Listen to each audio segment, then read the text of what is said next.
आज की हमारी वीडियो का उन्वान स्ट्रक्चर ऑफ एन एटम है। एटम की साख्त का जानना इलेक्ट्रिकल और इलेक्ट्रॉनिक्स के तालिब इल्मों के लिए इसलिए ज़रूरी है कि बग़ैर इस साख्त को समझे हम लोग कंडक्टर, इंसुलेटर और सेमीकंडक्टर को सही तरीके से नहीं समझ सकते। इस वीडियो में हम ये देखेंगे कि एक एटम का स्ट्रक्चर होता क्या है और ये हम मशहूर ज़माना बोहर्स मॉडल की मदद से देखेंगे। इसके अलावा हम ये देखेंगे कि शेल्स क्या होते हैं, के एल और एम शेल्स क्या होते हैं और इनके नाम जो हैं वो ए बी सी क्यों नहीं हैं, के एल और एम वगैरह क्यों हैं। इसके अलावा हम ये देखेंगे कि एनर्जी लेवल्स क्या होते हैं। मज़ीद ये कि हम आपको एक ऐसी टिप बताएंगे जिसकी मदद से आपके लिए किसी भी शेल के अंदर इलेक्ट्रॉन्स की तादाद का जानना बहुत आसान हो जाएगा। जैसा कि आप जानते हैं कि कायनात अनासिर या एलिमेंट्स का मजमूआ है। पुराने ज़माने में साइंसदान ये समझते थे कि कायनात सिर्फ 4 अनासिर यानी हवा, पानी, आग और मिट्टी से मिलकर बनी है। लेकिन साइंस की तरक्की के साथ साथ अनासिर दरियाफ्त होते गए। कुल 109 अनासिर दरियाफ्त हो चुके हैं। एलिमेंट्स एटम्स का मजमूआ होते हैं, या दूसरे अल्फाज में एटम किसी एलिमेंट का सबसे छोटा ज़रा होता है। आज की वीडियो एटम की साख से मुताल्लिक है। तमाम एलिमेंट्स यकसा एटॉमिक स्ट्रक्चर नहीं रखते, बल्कि हकीकत यह है कि हर एलिमेंट का एटॉमिक स्ट्रक्चर दूसरे एलिमेंट के एटॉमिक स्ट्रक्चर से मुख्तलिफ होता है। एटॉमिक स्ट्रक्चर को तफसील से देखने से पहले एटम को गौर से समझना ज़रूरी है। स्क्रीन पर गौर से देखिए, जो इमेज दिखाई गई है उसमें ऐसा लग रहा है कि कुछ पार्टिकल्स किसी चीज़ के इर्द गिर्द घूम रहे हैं। दरअसल किसी भी एटम के अंदर न्यूक्लियस मौजूद होता है। न्यूक्लियस क्या होता है? न्यूक्लियस प्रोटॉन्स और इलेक्ट्रॉन्स का मजमूआ होता है और इलेक्ट्रॉन्स इस न्यूक्लियस के इर्द गिर्द घूम रहे होते हैं। क्या किसी एटम के अंदर सिर्फ इलेक्ट्रॉन, प्रोटॉन और न्यूट्रॉन होते हैं? नहीं, ऐसा नहीं है। इसके अंदर मज़ीद और पार्टिकल्स और ज़रात मौजूद होते हैं, लेकिन इलेक्ट्रॉनिक्स के नुक्ता नज़र से इलेक्ट्रॉन्स, प्रोटॉन्स और न्यूट्रॉन्स की ही बहुत ज़्यादा अहमियत है, लिहाजा हम इन्हीं को स्टडी करेंगे। एटम्स के स्ट्रक्चर को समझने के लिए शायद सबसे बेहतरीन अभी तक जो मॉडल दरियाफ्त हो सका है वो नील बोहर, जो कि एक डेनमार्क से ताल्लुक़ रखने वाले साइंसदान थे, उन्होंने पेश किया था। तो आइए हम बोहर्स का मॉडल देखते हैं। जैसा कि आपको स्क्रीन पर नज़र आ रहा है कि हमने दरमियान में न्यूक्लियस दिखाया है। न्यूक्लियस में प्रोटॉन्स और न्यूट्रॉन्स होते हैं। प्रोटॉन्स के ऊपर पॉजिटिव चार्ज होता है और न्यूट्रॉन्स के ऊपर कोई चार्ज नहीं होता। गौर करने की बात यह है कि इलेक्ट्रॉन्स हरकत में होते हैं, जबकि न्यूक्लियस हरकत में नहीं होता। तो गौर करने से ये पता चलता है कि जो बोहर का मॉडल है वो निज़ाम शमसी से मुतशाबे है। आप देखें, निज़ाम शमसी में भी जो सैयारे हैं वो सूरज के इर्द गिर्द गर्दिश कर रहे होते हैं, इसलिए ये कहा जाता है कि बोहर का मॉडल जो है वो निज़ाम शमसी यानी प्लैनेटरी सिस्टम से मुतशाबे है। इसके अलावा हम ये देख सकते हैं कि इलेक्ट्रॉन जो हैं वो न्यूक्लियस के इर्द गिर्द रिवॉल्व कर रहे हैं। मज़ीद अहम बात जो कि बोहर्स के मॉडल से नज़र आती है वो ये है कि जो न्यूक्लियस है उसके अंदर प्रोटॉन्स और न्यूट्रॉन्स मौजूद हैं। मज़ीद हम ये कह चुके हैं कि न्यूक्लियस के ऊपर कोई चार्ज नहीं होता। प्रोटॉन्स के ऊपर पॉजिटिव चार्ज होता है और इलेक्ट्रॉन्स के ऊपर नेगेटिव चार्ज होता है। एक एटम के ऊपर कौन सा चार्ज होता है? दरअसल एक एटम के अंदर इलेक्ट्रॉन्स और प्रोटॉन्स बराबर मिकदार में मौजूद होते हैं, इसलिए इसके ऊपर आम हालात में कोई चार्ज नहीं होता, हत्ता कि इसका कोई इलेक्ट्रॉन अपना मदार छोड़ दे। तो फिर इस बात को हम मज़ीद अगले लेक्चर्स में देखेंगे कि कब किसी एटम के ऊपर कोई चार्ज आ जाता है। इसके अलावा हम कह चुके हैं कि जो तमाम इलेक्ट्रॉन्स होते हैं वो हर वक्त मोशन में होते हैं और इलेक्ट्रॉन्स की तादाद प्रोटॉन्स के तादाद के बराबर होती है।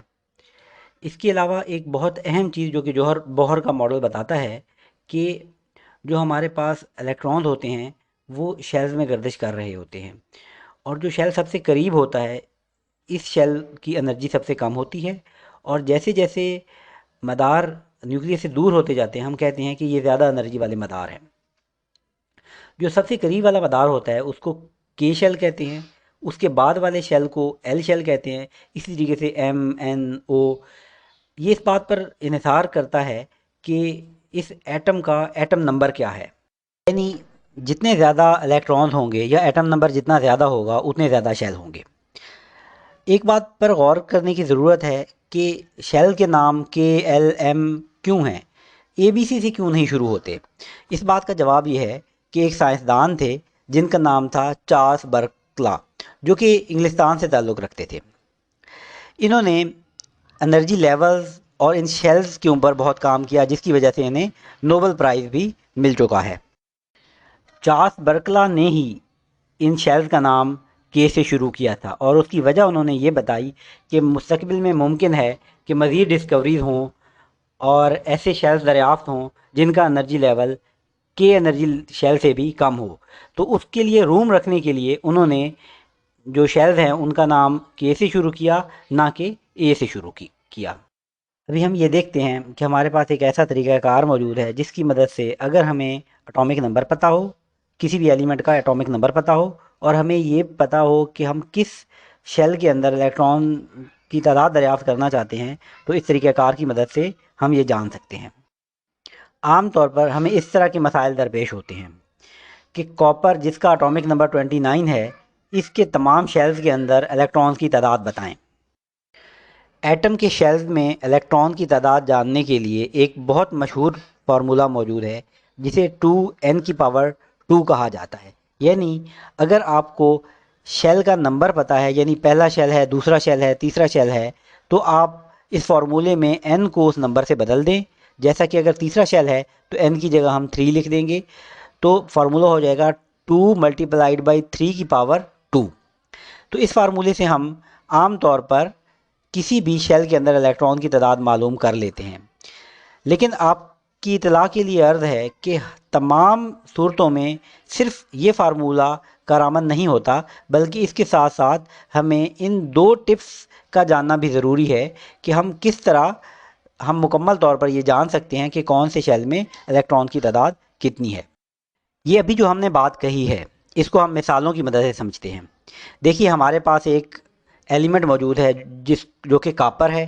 कापर का एटमी नंबर 29 है। 29 से ये मुराद है कि इसके प्रोटॉन की तादाद भी 29 है और उसके इलेक्ट्रॉन्स की तादाद भी 29 है। तो हम ये कहते हैं कि फ़र्ज़ किया ये इसका न्यूक्लियस है। न्यूक्लियस के अंदर हमारे पास प्रोटॉन भी मौजूद है, न्यूट्रॉन भी मौजूद है, और हम बारी बारी ड्रॉ करते जाएंगे, इसके शेल्स को ड्रॉ करते जाएंगे और देखते जाएंगे कि इनके अंदर इलेक्ट्रॉन्स की तादाद क्या है। तो सबसे पहले हम इसका पहला शेल जो है वो ड्रॉ करते हैं। तो पहला शेल की जो है वो उसका नंबर है 1। तो अगर हम 1 की पावर 2 लेते हैं और तो इसका जवाब आएगा 1, और 1 को 2 से मल्टीप्लाई करते हैं तो 2 आएगा। इस तरह से हमें पता चल गया कि पहले शेल के अंदर इलेक्ट्रॉन्स की तादाद 2 है। अब हम देखते हैं कि दूसरे शेल में क्या सूरत हाल है। तो दूसरा शेल हम n को 2 से रिप्लेस करते हैं तो 2 की पावर 2 हो जाएगी 4, और 4 को 2 से मल्टीप्लाई करेंगे तो आंसर जो आएगा वो 8 आएगा। इस तरह से हमें पता चल गया कि जो दूसरा शेल है उसके अंदर इलेक्ट्रॉन की तादाद 8 है। तीसरे शेल को देखते हैं।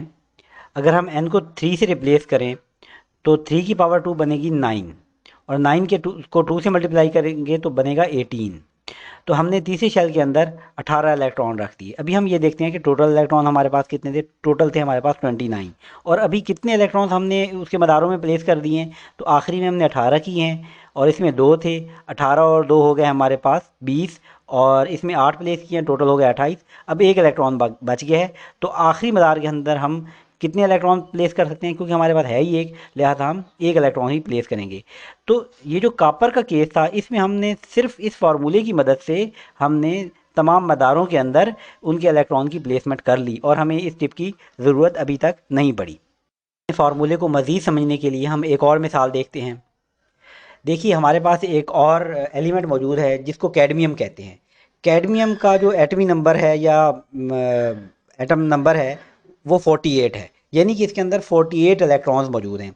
तो आइए देखते हैं कि इसके अंदर हम किस तरह से प्लेसमेंट करेंगे। सबसे पहले ये देखें कि हमने जो पहला मदार बनाएंगे उसमें हमारे पास 2 इलेक्ट्रॉन होंगे।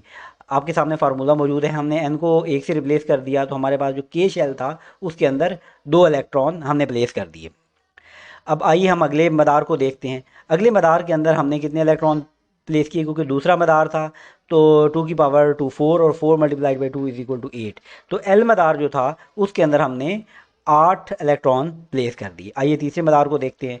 तीसरे मदार के अंदर हमारे पास क्योंकि 3 था और 3 की पावर 2 9 होती है और 9 को 2 से मल्टीप्लाइड किया तो 18 आ गया। अब हम देखते हैं चौथे मदार को। इसको ज़रा गौर से देखिए कि चौथे मदार के अंदर जब हम कैलकुलेशन करते हैं तो हमें पता चलता है कि हम 32 इलेक्ट्रॉन्स प्लेस कर सकते हैं। अब सूरत हाल ये है कि हमारे पास टोटल थे 48, तो अभी हमने तीसरे मदार तक जितने प्लेस किए थे वो हो गए थे हमारे पास 28, यानी कि हमारे पास बाकी रह गए थे 20। तो हमने क्या किया, यहाँ पर 20 प्लेस कर दिए। लेकिन यहाँ पर एक मिनट रुकिए, हम 20 इलेक्ट्रॉन प्लेस इस वजह से नहीं कर सकते कि हम पहले बता चुके हैं कि जो आउटर मोस्ट शेल होगा उसमें 8 से ज़्यादा नहीं आ सकते, और जो सेकंड लास्ट होगा उसमें क्या होगा, उसमें 18 से ज़्यादा नहीं आ सकते। तो हम ये करेंगे कि ये जो मदार है, ये जो हमारा चौथा मदार है, इसमें हम कितने इलेक्ट्रॉन प्लेस करेंगे, 18, और जो एक बच जाएगा उसमें हम कितने प्लेस करेंगे, जितने भी बाकी बच जाएंगे। तो आइए देखते हैं हम क्या कर सकते हैं। हमने ये किया कि इसमें से 20 के बजाय इसमें हमने 18 कर दिए, यानी कि जो हमारा n मदार था, चौथा मदार, उसके अंदर हमने बजाय 20 प्लेस करने के 32 हम प्लेस कर ही नहीं सकते थे। हमने 20 इसलिए नहीं प्लेस किए कि आखिरी मदार बन रहा था ये, और आखिरी मदार के अंदर 8 से ज़्यादा इलेक्ट्रॉन नहीं आ सकते थे। तो लेकिन सेकंड लास्ट के अंदर 18 आ सकते हैं, लिहाजा हमने 18 मदार के अंदर इलेक्ट्रॉन प्लेस किए। अब बाकी बच गया 2 और उनको हमने ओ मदार के अंदर प्लेस कर दिया। तमाम 48 इलेक्ट्रॉन को अपने अपने मदार में डिस्ट्रीब्यूट कर दिया। अगर आपको हमारी वीडियो से फ़ायदा हुआ है तो बराह मेहरबानी हमारे चैनल को सब्सक्राइब करें, हमारी वीडियोज़ को लाइक करें और बेल के बटन को प्रेस कर दें ताकि आपको आइंदा हमारी दिलचस्प वीडियोज़ सबसे पहले पहुंचती रहें। शुक्रिया।